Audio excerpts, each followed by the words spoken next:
92.7 का मैं हूँ खुराबाद रिदन। भाई आज मैं आया हूँ यूआईडीएआई के ऑफिस और यूआईडीएआई के जो सीईओ हैं श्री भुवनेश कुमार जी आज हमारे साथ है। So first of all it's an honour to meet you. Thank you so much, बहुत बहुत शुक्रिया शो पर आने के लिए। थैंक यू, बहुत बहुत धन्यवाद। एक्चुअली हमारे लिए गौरव की बात है कि हम आपके रेडियो चैनल पे हैं आज। अरे sir thank you so much. Sir मेरा यहाँ पर आने का जो है मकसद बड़ा सिंपल था। अभी हाल ही में आपने आधार ऐप जो लॉन्च करी है उसके बारे में मैंने बड़ी चर्चाएं सुनी हैं और बच्चों के लिए अनिवार्य बायोमेट्रिक अपडेट, ऑफलाइन वेरिफिकेशन, इन सब चीज़ों के बारे में बात करने के लिए आज मैं आपके पास आया हूँ। तो पहले तो मुझे बताइए सर, ये जो आधार ऐप काफ़ी चर्चा में है, आम नागरिक के लिए इसमें क्या खास है, क्या नया है? आधार ऐप में दो बहुत महत्वपूर्ण फीचर्स हैं जो हमने अभी 28 जनवरी को लॉन्च किया है ऐप। उसमें है, एक है आधार को शो करना, शेयर करना और वेरीफाई करना। जैसे हम आधार को अक्सर यूज करते हैं। और दूसरा है आधार से जुड़ी हुई सर्विसेज, यानी कि मोबाइल नंबर अपडेट करना और एड्रेस अपडेट करना। तो ये दो अलग अलग फीचर है, मैं इनके बारे में विस्तार से बताऊंगा। क्या बात है। तो मतलब ये जैसे आपने कहा कि शो कर देंगे, मतलब उसमें ऐप में आप दिखा देंगे, तो ये जो सारी की सारी प्रॉब्लम होती थी कि फोटोकॉपी बना के दो आधार, ये सब अब हट जाएगा। आपको लेके भी चलने की जरूरत नहीं है। मतलब अब तो ये है कि अगर आपने आधार ऐप प्ले स्टोर से या ऐप स्टोर से जाके डाउनलोड कर लिया है और उसे अपने फ़ोन पे इंस्टॉल कर लिया है फेस ऑथेंटिकेशन से, ये आपका फ़ोन नंबर भी चेक करता है और आपका चेहरा भी चेक करता है और उसको लाइवनेस भी चेक करता है। अच्छा। और उसके बाद आपके फ़ोन में इंस्टॉल कर देता है, जिसमें आपका आधार पूरी तरह से फ़ोन में आ जाता है, डिजिटल हो जाता है, फिजिकल की बजाय। लाइवनेस मतलब ये चेक करता है कि आप खुद हो और सामने खड़े हो, आपने कोई फोटो नहीं लगाई हुई अपनी और आपने कोई वीडियो नहीं चलाया हुआ। नाइस। यानी कि लिविंग रूप में लिविंगनेस चेक करता है जी, लाइवनेस कहते हैं इसको, लाइवनेस चेक करता है और उसके बाद जो है इस ऐप को इंस्टॉल करता है मोबाइल में। तो शाम को तो यूज नहीं करना चाहिए। नौकरी से त्रस्त आदमी जब घर पहुंचता है वो तो लाइव लगता ही नहीं बेचारा। अब उस टाइम पे देखेगा तो ऐप भी कंफ्यूज तो लग ही नहीं रहा। चेहरे से मैच करता है और जो हमारे रिकॉर्ड में चेहरा है और जो चेहरा आप दिखाते हैं और अपनी आंखें एक बार झपकाते हैं तो उससे चेक कर लेता है कि आपका चेहरा है। और सबसे खूबसूरती ये है कि अगर आयु का थोड़ा अंतर भी हो गया है, कई साल पुरानी भी अगर आपकी फोटो है तो भी ये काम करता है। अरे वाह, क्या बात है, वही नहीं। तो सर, जो नया आधार ऐप में प्रोफाइल जोड़ने की सुविधा है, ये क्यों शुरू की गई?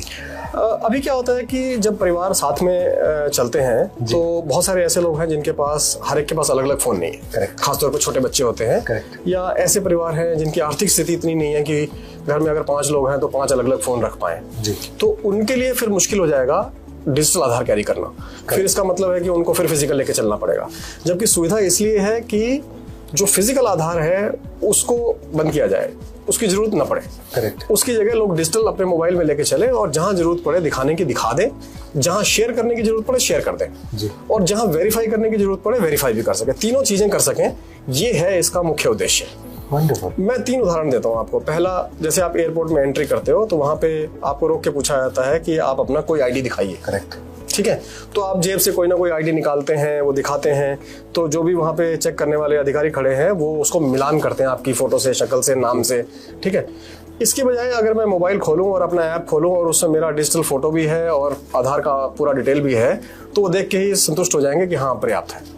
दूसरा है होटल में जाके चेक इन करना। चेक इन में क्या होता है, वो आप कोई भी आईडी देते हो वो उसकी एक फोटोकॉपी करते हैं। जाएंगे, फोटोकॉपी करेंगे, उसको फोल्डर में लगाएंगे, रखेंगे, आपको अपना आईडी वापस देंगे। अक्सर आप भूल भी जाते हो आईडी, पता लगा वहीं छूट जाता है, आप वापस ही नहीं लेके जा पा रहे और बहुत देर तक आप काउंटर पे खड़े रहते हो, आपको टाइम लगता है।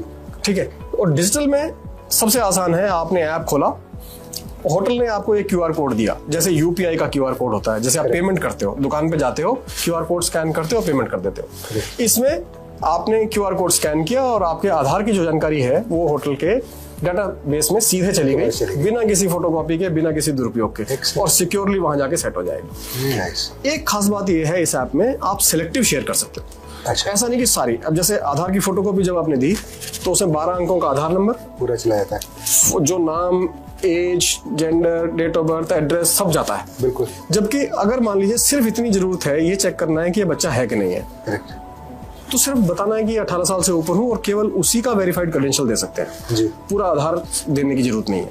तो ये इस ऐप से संभव है, जो कि फिजिकल में संभव नहीं है। तो सिलेक्टिव शेयर पॉसिबल है।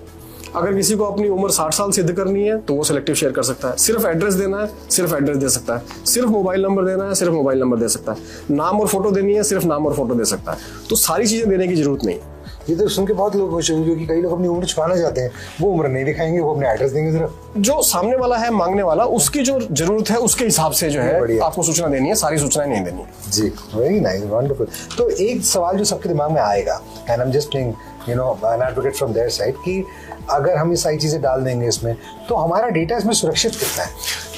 ये जो ऐप बनाई गई है, ये इस तरह से बनाई है कि हमारे डेटाबेस में जो जानकारी है, 5 चीजें हमारे पास खास तौर पे होती हैं। फोटो, नाम, date of birth, gender, address. उसके अलावा ईमेल और मोबाइल ये ऑप्शनल है। तो 7 ही फील्ड है हमारे पास जी। उन 7 फील्ड में से उसको चूज करना है कौन कौन से शेयर करने हैं, और ये हम सुरक्षित तरीके से उसके ऐप में UIDAI के डिजिटल सिग्नेचर के साथ देते हैं। ओके, ठीक है। तो जब यहां से आगे किसी को भी देंगे तो UIDAI का डिजिटल सिग्नेचर साथ में जाएगा, और उनकी मर्जी से जाएगा, उनकी मर्जी के बगैर जा नहीं सकता। करेक्ट। अगर आधार यूजर जो है ऐप में अपना कंसेंट नहीं देगा तो कोई भी इंफॉर्मेशन ट्रांसफर नहीं होगी। तो कंसेंट के साथ ही, उसकी संस्तुति के बाद ही ये सूचना जो है दूसरे के पास जाएगी, और उतनी ही सूचना जाएगी जितनी जरूरी है, जितनी जरूरी नहीं है वो नहीं जाएगी। तो पूरी तरह से सुरक्षित है। और जब डेटाबेस से डेटाबेस में ही ट्रांसफर होगा तो इसका बीच में दुरुपयोग भी संभव नहीं है। जबकि फिजिकल में लोग मैनिपुलेट कर लेते हैं, फोटोशॉप कर लेते हैं, फोटो बदल लेते हैं, नाम बदल लेते हैं, एड्रेस बदल लेते हैं, और फिर जाके धोखा देते हैं। करेक्ट। इसमें धोखाधड़ी की संभावना पूरी तरह से खत्म हो जाती है। करेक्ट। इसलिए ये फिजिकल आधार से कहीं ज्यादा सुरक्षित है। और नया कानून लागू हो चुका है, DPDP act, digital personal data protection act, उसके रूल भी बन गए हैं, लागू हो गए हैं। सबके ऊपर ये जिम्मेदारी होगी कि उस कानून का पालन करें। तो इसलिए सभी को इसकी डाटा की सुरक्षा करनी जरूरी होगी। तो इसलिए हर एक के लिए बहुत सुरक्षित है। जी सर, मैंने सुना है कि इस ऐप के थ्रू अब जो है अपना अगर एड्रेस अपडेट करना चाहते हो, मोबाइल नंबर अपडेट करना चाहते हो, वो भी बड़ा सिंपल हो गया। हाँ, तो दूसरा फीचर जो मैंने बताया, एक तो हुआ शो, शेयर और वेरीफाई का फीचर। करेक्ट। और दूसरा फीचर है सर्विसेज, आधार से संबंधित सेवाएं। जी। यानी कि अभी आज की डेट में मोबाइल नंबर अपडेट करने के लिए सेंटर पे जाना पड़ता है, लेकिन इस ऐप में ये फीचर है कि फेस ऑथेंटिकेशन, जिससे हम ऐप में ऑनबोर्ड करते हैं, ऐप इंस्टॉल करते हैं, और सर्विसेज लेने के लिए भी फेस से ऑथेंटिकेशन करते हैं कि ये वही व्यक्ति है। करेक्ट। और कोई दूसरा नहीं है। और मोबाइल नंबर को वेरीफाई करते हैं पहले कि ये वही मोबाइल है जो आधार से जुड़ा हुआ है। तो SMS भेज के मोबाइल नंबर वेरीफाई कर लिया और चेहरे से व्यक्ति को प्रमाणित कर लिया, तो हमें ये गारंटी हो गई कि ये वही व्यक्ति सेवा ले रहा है, कोई और नहीं ले रहा उसकी जगह। और दोनों चीजें वेरीफाई करने के बाद हम मोबाइल नंबर अपडेट भी अलाउ करते हैं, एड्रेस अपडेट भी अलाउ करते हैं। यहाँ तक कि एक एड्रेस अपडेट है फैमिली मेंबर के एड्रेस पर आधारित। अच्छा। वैसे तो आपको एड्रेस अपडेट करने के लिए कोई ना कोई डॉक्यूमेंट सबमिट करना होता है। करेक्ट। लेकिन सपोज करिए आपकी बुजुर्ग माता जी अभी किसी छोटे शहर में रहती हैं या गांव में रहती हैं और आपके साथ आके रहने लगी गुड़गांव में, और उनके पास तो कोई डॉक्यूमेंट नहीं, तो कैसे अपना एड्रेस अपडेट करेंगी? तो वो ये कह सकती हैं कि मैं नितिन जी के साथ रहती हूँ और नितिन जी का आधार नंबर ये है और इनका एड्रेस आधार में ये है, और वो रिक्वेस्ट जो है वो आपके पास आ जाएगी, जिसको आप वेरीफाई करेंगे कि हाँ ये मेरे साथ रहती हैं और ये इनका एड्रेस भी जो है मेरा एड्रेस हो जाएगा। तो आपके एड्रेस के बेस पे सीधे हो जाएगा, बिना डॉक्यूमेंट के, फैमिली मेंबर के एड्रेस के बेस पे। बहुत सहूलियत है। किराएदार आके रह सकता है नई जगह पे, उसको एड्रेस चाहिए, वो भी ऐसे कर सकता है। तो इसे हमने बोला address update on the basis of address of a family member, यानी कि आपके परिवार के सदस्य के एड्रेस के बेसिस पर आपका एड्रेस अपडेट होना। Wonderful sir. एक इसमें कह रहे थे कुछ HOF आधारित कुछ है। हाँ, HOF क्या है? HOF ना जो आधार की भाषा है उसमें HOF है हेड ऑफ फैमिली। अच्छा, वही है। ठीक है। तो हेड ऑफ फैमिली में पहले लोग अक्सर कंफ्यूज हो जाते थे जी। उन्हें लगता था कि हेड ऑफ फैमिली का मतलब है जो बड़ा बुजुर्ग है वही हेड ऑफ फैमिली हो सकता है। करेक्ट। तो इसलिए हमने इसको इस बार भाषा में चेंज करके इस ऐप में फैमिली मेंबर कर दिया है। जी। तो ये कोई जरूरी नहीं है कि वो हेड ऑफ फैमिली होगा तभी उसका एड्रेस हो सकता है, वो बच्चा भी हो सकता है, बेटा भी हो सकता है, माँ बाप भी हो सकते हैं, यानी कि परिवार का कोई भी सदस्य हो उसका एड्रेस दूसरा व्यक्ति ले सकता है। Very nice, awesome. अच्छा, इसमें मैं देख रहा था when I was going to the app कि इसमें कुछ बायोमेट्रिक लॉक अनलॉक फीचर है, वो एग्जैक्टली क्या है? बिल्कुल, इस बात का डर रहता है बहुत सारे लोगों को कि कहीं मेरे आधार का दुरुपयोग ना हो जाए। करेक्ट। तो पहले लोगों को बायोमेट्रिक लॉक करने के लिए एक पोर्टल पे जाके अपना आधार नंबर डाल के लॉग इन करके तब जो है बायोमेट्रिक लॉक करने का फीचर अवेलेबल था। अब वही फीचर सीधे सीधे ऐप में है और ऐप आपने इंस्टॉल कर रखी है, आपको बस जाके एक बटन दबाना है, आपका बायोमेट्रिक लॉक हो जाएगा। फिर आपके बायोमेट्रिक का यानी कि आपके फेस का, आपके फिंगर्स का कोई और व्यक्ति दुरुपयोग नहीं कर सकता। ये तो बहुत बढ़िया बात है। और तभी होगा जब आप उसे अनलॉक करेंगे, फिर आप ऑथेंटिकेशन करेंगे, तब आपका जो है वो काम करना शुरू करेगा। तो दुरुपयोग की संभावना को पूरी तरह से रोकता है। पुनीत जी, आप जैसे बता रहे थे कि किन किन चीज़ों में इसका इस्तेमाल होगा, जैसे होटल में चेकिंग कर रहे हैं या एयरपोर्ट पे एंट्री कर रहे हैं, मुझे ऐसा लगा जैसे अगर कोई किराएदार भी है तो नॉर्मली क्या होता है कि जब आप जाते हैं मकान मालिक के पास, वो भी बहुत सारे डॉक्यूमेंट्स मांगते हैं, उनके पास भी ये थोड़ी आसानी होगी? बिल्कुल बिल्कुल, फैमिली मेंबर बेस्ड में जो है वो जो मकान मालिक है उसका एड्रेस जो है किराएदार ले सकता है। ये तो बहुत सहूलियत हो जाएगी, बिकॉज उसको चेंज कराने में इतनी दिक्कत होती है नॉर्मली। उसके लिए डॉक्यूमेंट चाहिए होते हैं। अभी आप नए नए किराएदार गए हो, अभी आपका बिजली का बिल आना शुरू नहीं हुआ, करेक्ट, अभी आपका टेलीफोन का बिल या वहां का पानी का बिल या कोई ऐसा एड्रेस नहीं है, आपकी कोई डाक नहीं आई है, आपके पास नए एड्रेस का कोई भी अभी डॉक्यूमेंट नहीं है, तो आपको एड्रेस चेंज करने में दिक्कत होगी।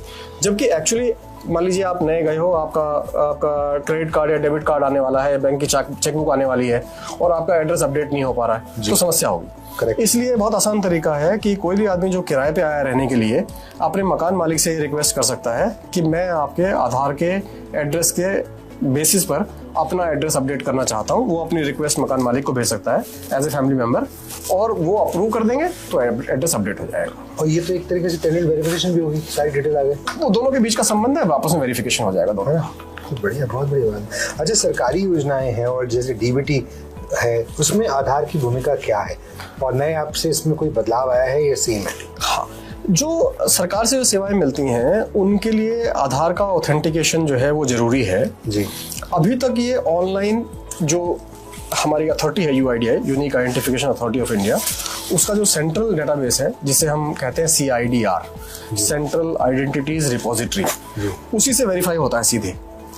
और वो एक लंबा प्रोसेस है, उसके लिए पहले अप्रूवल लेने होते हैं, एंटिटी बनना पड़ता है, रिक्वेस्टिंग एंटिटी, और फिर तब जाके उसका सिस्टम सेटअप होता है और तब जाके ये संभव हो पाता है। बट इस ऐप के थ्रू कम संख्या में भी अगर ऑथेंटिकेशन की जरूरत है तो सीधे ऐप से कर सकते हैं, यानी कि ऐप से ऐप कॉल कर सकते हैं जी, QR कोड के बेसिस पर शेयरिंग कर सकते हैं और इससे आधार की जानकारी को वैलेट में भी रख सकते हैं, चाहे वो गूगल वैलेट हो, सैमसंग वैलेट हो, एप्पल वैलेट हो या डिजी लॉकर वैलेट है, किसी भी वैलेट में रख सकते हैं। अभी हम लोगों ने 28 जनवरी को जब ऐप लॉन्च किया तो हमारे कई पार्टनर्स इसमें साथ में आए। तो जैसे ग्रो ऐप, L&T फाइनेंस ने अपने 2 व्हीलर लोन के लिए KYC जो है आधार ऐप से करने का सिस्टम बनाया। अच्छा। और वो इसको यूज करेंगे। कुछ और पार्टनर्स आए हैं जिन्होंने रेंटल एग्रीमेंट्स के लिए आइडेंटिटी वेरिफिकेशन के सिस्टम में आधार वेरिफिकेशन इस ऐप से करेंगे और बाकी डेटाबेस से उनका क्रिमिनल इन्वेस्टिगेशन करेंगे और फिर जो है वो इंफॉर्मेशन अवेलेबल कराएंगे म्यूचुअली, लैंडलॉर्ड को रेंटी का और रेंटी को लैंडलॉर्ड का, कि दोनों में देखें कि दोनों की आइडेंटिटी सही है, कोई गड़बड़ तो नहीं है। तो ऐसे बहुत सारे नए यूज केसेस खुलेंगे अब जी। हमने एक आइडिया थन कहते हैं उसे, हम आइडिया लाने का हमने उसे लॉन्च किया है और लोगों से कहा है कि आके हमें बताएं कि इस ऐप से हम आधार और कहाँ कहाँ यूज कर सकते हैं। तो जितने नए चीजें हैं वो खुलेंगी, जैसे गिग वर्कर्स हैं, जोमेटो, स्विगी, ओला, उबर, वो अपने डिलीवरी बॉयज रखते हैं या ड्राइवर्स रखते हैं, तो उनका भी वेरिफिकेशन इस ऐप से कर सकते हैं। एक्सीलेंट। तो बहुत सारे ऐसे यूज केसेस हैं एक के बाद एक, और अभी बहुत सारे ऐसे हैं जिनके बारे में हम नहीं सोच पाए हैं, लेकिन लोग हमें सोच के बताएंगे और वो एवेन्यूज जो है खुलेंगे इससे। तो आई एम श्योर इतना अभी तो हालांकि अभी लॉन्च है पर काफी लोग इसको डाउनलोड तो कर चुके हैं। हमने बीटा फेज में इसको ओपन किया था। जब हम इसे बना रहे थे तो हमें था कि इसे टेस्टिंग करनी चाहिए कि इसका अनुभव कैसा है। तो लोगों से हमने कहा कि आप टेस्ट करने के लिए डाउनलोड करिए, हमें फीडबैक दीजिए ताकि हम इसे इम्प्रूव कर सकें, और 28 जनवरी को हमने फॉर्मली लॉन्च कर दिया और अब तक 1 करोड़ से अधिक लोगों ने इसे डाउनलोड कर लिया। अरे वाह, 1 करोड़। यस सर, ये ऐप जो है फर्जी पहचान और धोखाधड़ी रोकने में भी मदद करेगा, मतलब क्योंकि इसमें जो सूचनाएं आ रही हैं वो UIDAI के डिजिटल सिग्नेचर के साथ वेरीफाइड आ रही हैं। करेक्ट। इसलिए एक शब्द इस्तेमाल होता है इनके लिए, उसे कहते हैं वेरीफाइड क्रेडेंशियल्स जी। तो वेरीफाइड क्रेडेंशियल विश्व भर में स्वीकार किए जाते हैं। करेक्ट। तो केवल ऐसा नहीं कि भारतवर्ष में, पूरे विश्व में वेरीफाइड क्रेडेंशियल स्वीकार किए जाते हैं और UIDAI के डिजिटल सिग्नेचर के साथ में जो भी क्रेडेंशियल जाएंगे उनकी स्वीकृति होगी और संस्थानों में। करेक्ट। और चूंकि ये ऑनलाइन ट्रांसफर होंगे, सिग्नेचर के साथ में ट्रांसफर होंगे, इनमें मैनिपुलेट करना संभव नहीं होगा, इसलिए ये सेफ्टी और सिक्योरिटी को बढ़ाएगा। बात है, फैंटास्टिक। अब एक बहुत ज़रूरी विषय है जो उनके छोटे छोटे बच्चे हैं वो तो ये ज़रूर जानना चाहेंगे, बच्चों के आधार में अनिवार्य बायोमेट्रिक अपडेट। कई माता पिता इसको लेकर जो है they have a lot of doubts in their head, तो इसको थोड़ा सरल भाषा में समझाइए आप। नितिन जी बहुत बहुत धन्यवाद, आपने ये सवाल मेरे से पूछा, क्योंकि मैं सभी पेरेंट्स और गार्जियंस को ये रिक्वेस्ट करना चाहूँगा कि वो बच्चों का बायोमेट्रिक अपडेट ज़रूर कराएं। और मैं बताता हूँ विस्तार से कि कब कब कराना चाहिए और क्यों कराना चाहिए।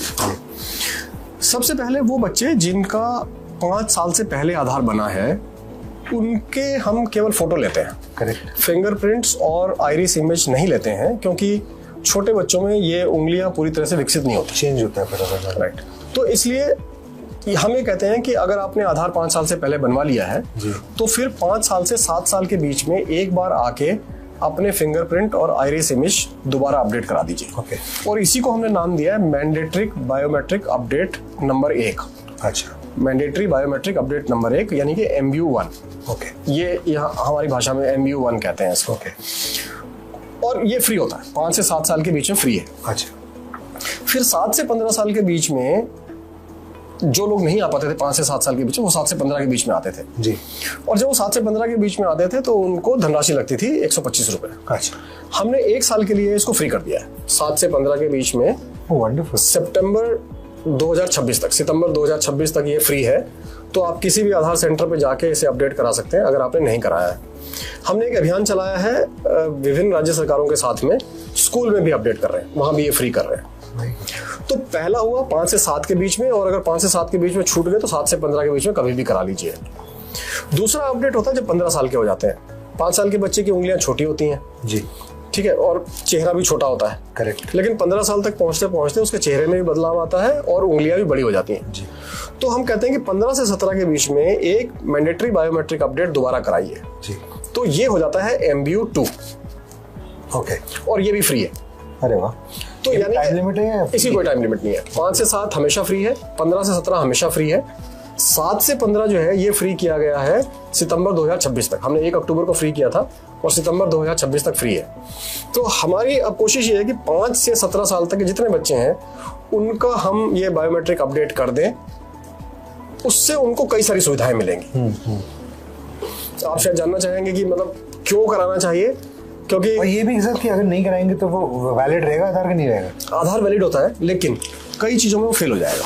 अच्छा, जैसे अगर आप मान लीजिए नीट का एग्जाम देने जा रहे हैं, JEE का एग्जाम देने जा रहे हैं, या स्कूल में अपने आधार पोर्टल पे अपडेट करने जा रहे हैं, UDISE पोर्टल पे अपडेट करने जा रहे हैं जी, तो वहां आपका बायोमेट्रिक ऑथेंटिकेशन नहीं होगा क्योंकि फिंगरप्रिंट है ही नहीं, तो फेल हो जाएगा। करेक्ट। तो कई सारी सेवाओं से आप वंचित रह सकते हैं। स्कॉलरशिप नहीं मिल पाएगा, हो सकता है कि कोई और योजना जैसे खाद्यान्न वगैरह है PDS में, पब्लिक डिस्ट्रीब्यूशन सिस्टम में, उसको मिलने में दिक्कत आ सकती है। तो ये जो सुविधाएं हैं सरकार की, इनको मिलने में बच्चों को दिक्कत आ सकती है, इसलिए जरूरी है कि इसको अपडेट करा लें। अगर आपने अपडेट करा लिया है तो फिर आपको किसी प्रकार की कोई कठिनाई का सामना नहीं करना पड़ेगा। और जो 15 से 17 के बीच में आपने अपडेट कराया है, ये मान के चलिए कि अगले 30-40 साल तक ये काम करता है। फेस ऑथेंटिकेशन भी काम करता है, फिंगर ऑथेंटिकेशन भी काम करता है। वंडरफुल। तो हमारा अनुरोध है सारे पेरेंट्स से, गार्जियन से, कि जहां स्कूल में कैंप लग रहे हैं उसका लाभ उठा लें, और किसी वजह से आपके स्कूल में अभी कैंप नहीं लगा है या लग के चला गया है आपके यहाँ, तो आप निकटतम आधार सेवा केंद्र पर जाके अपने बच्चों का बायोमेट्रिक अपडेट जरूर कराएं। वंडरफुल सर, मैंने बहुत सारे सवाल पूछ लिए आपसे, बहुत बहुत शुक्रिया आज हमारे साथ जुड़ने के लिए। पर जाते हैं मैं आपसे एक बात बस चाहूँगा कि आप एक बार दिल्ली को जो मैसेज दे दें कि कैसे उनको ये ऐप डाउनलोड करनी है, एग्जैक्टली क्या लिखना होगा, और iOS और एंड्रॉइड में अलग अलग तरीके हैं, सेम कीवर्ड है जो भी है बता दीजिए ताकि अभी के अभी दिल्ली इसको डाउनलोड कर ले। बहुत ही आसान तरीका है, आप प्ले स्टोर में या ऐप स्टोर में जाएं जी, आधार ऐप AADHAAR, आधार और ऐप APP इतना लिखें, आपको आधार ऐप दिखाई दे जाएगा जी। इसको आधार ऐप से कंफ्यूज ना करें या आधार QR स्कैनर ऐप से कंफ्यूज ना करें, सिर्फ आधार ऐप देखें। हमने इसलिए शब्द हटा दिया है, आधार ऐप रखा है। आधार ऐप डाउनलोड करें, जैसे आप इसे डाउनलोड करेंगे ये आपको बताता है कि कैसे कैसे इस ऐप को इंस्टॉल करना है, सारे फीचर्स एक्सप्लेन करता है, ट्यूटोरियल है। लेकिन जब आप पहुंचेंगे तो ये कहेगा कि अपना आधार नंबर तैयार रखिए। अच्छा, तो आपको अपना आधार नंबर तैयार करना है। ठीक है। और जैसे ही पूछेगा कि अपना आधार नंबर डालिए, आप अपना आधार नंबर डाल दीजिए। आपका आधार नंबर चेक करने के लिए बोलेगा, आप चेक कर लीजिए कि आपने सही डाला है। और उसके बाद बोलेगा कि हम आपका SMS भेज रहे हैं जी, चेक करने के लिए कि ये वही फ़ोन है जो आपका आधार लिंक्ड फ़ोन है जी। अगर आपको सेवाएं चाहिए। अगर सेवाएं नहीं चाहिए तो आप दूसरे फ़ोन पे भी कर सकते हैं। अच्छा, शो शेयर वेरीफाई किसी भी फ़ोन से संभव है, लेकिन services of mobile number update आपको मिलेंगी तभी जब आपका वो रजिस्टर्ड मोबाइल नंबर होगा। ओके, कर सकते हैं दोनों में, मतलब रोक नहीं है कि आप दूसरे पे नहीं कर सकते, कर सकते हैं, बट फीचर लिमिट हो जाएंगे जी। और जब आपने आधार नंबर डाल दिया, आपने मोबाइल नंबर का SMS वेरीफाई हो गया सेंड करके, और उसके बाद बोलेगा फेस ऑथेंटिकेशन। आप फोन में देखिए एक सर्कुलर विंडो खुलेगा, उसमें आपको अपना चेहरा रखना है और चेहरा के रखेंगे तो उसका सर्कल जो है ग्रीन हो जाएगा और उस ग्रीन सर्कल में आपको आंखें झपकानी है। जैसे चेक करेगा कि हाँ आप वास्तव में खड़े हुए हैं और कर रहे हैं, आपने कोई वीडियो नहीं लगाया हुआ है, और आंखें झपकाने से आपका लाइवनेस चेक पास हो जाएगा, फेस ऑथेंटिकेट हो जाएगा, ऐप इंस्टॉल हो जाएगी और आपको बोलेंगे कि आप एक 6 डिजिट का सिक्योरिटी पिन सेट कर लीजिए। ओके, आप पिन सेट कर लीजिए 6 डिजिट का और बस आपका आधार तैयार है। आप इसको आगे यूज कर सकते हैं। शो शेयर वेरीफाई और अपडेट्स उनके लिए इस ऐप को यूज करिए। सर एक और सवाल मुझे जानूंगा, अभी आपने थोड़ी देर पहले बताया था कि जैसे अगर मैं चाहूँ, जैसे फॉर एग्जांपल अगर मेरे गांव में कोई बुजुर्ग रहते हैं, वो यहाँ पर आकर रहने लग गए, तो उनके पास तो हमेशा अवेलेबल नहीं है, तो उनकी प्रोफाइल्स मेरे में ऐड हो जाएंगी और मैं उनके आधार भी देख सकता हूँ। बिल्कुल, आप एक फोन में 5 प्रोफाइल ऐड कर सकते हैं, लेकिन अगर वो व्यक्ति दूसरे मोबाइल में प्रोफाइल ऐड करेगा तो यहाँ से खत्म हो जाएगा। एक टाइम पे आप एक ही प्रोफाइल कर सकते हैं, दो जगह नहीं कर सकते। मैं सोचा कि अगर सारी फैमिली एक दूसरे की प्रोफाइल नहीं रख सकती। नहीं, कभी भी जरूरत पड़ जाए किसी का फोन लेना, नहीं। एक समय पे एक प्रोफाइल होगा। अगर आप अपने मोबाइल पे रखना चाहते हैं तो अपने मोबाइल पे रखेंगे, बट अगर आपके पास मोबाइल नहीं है किसी वजह से, आप दूसरे पे रखना चाहते हैं तो रख सकते हैं। तो बड़ा अच्छा लगा आपसे बात करके, थैंक यू सो मच। और मैं भी आपसे रिक्वेस्ट करूंगा कि जल्दी से जाइए और आधार ऐप इसे डाउनलोड कीजिए, बिकॉज जिंदगी में जो है बहुत सहूलियत आ जाएगी। Thank you so much. Thank you so much. Thank you meeting you. रही मेरे साथ 9 to 1 का मैं हूँ खुराफत रिदिन। जय हिंद, जय भारत।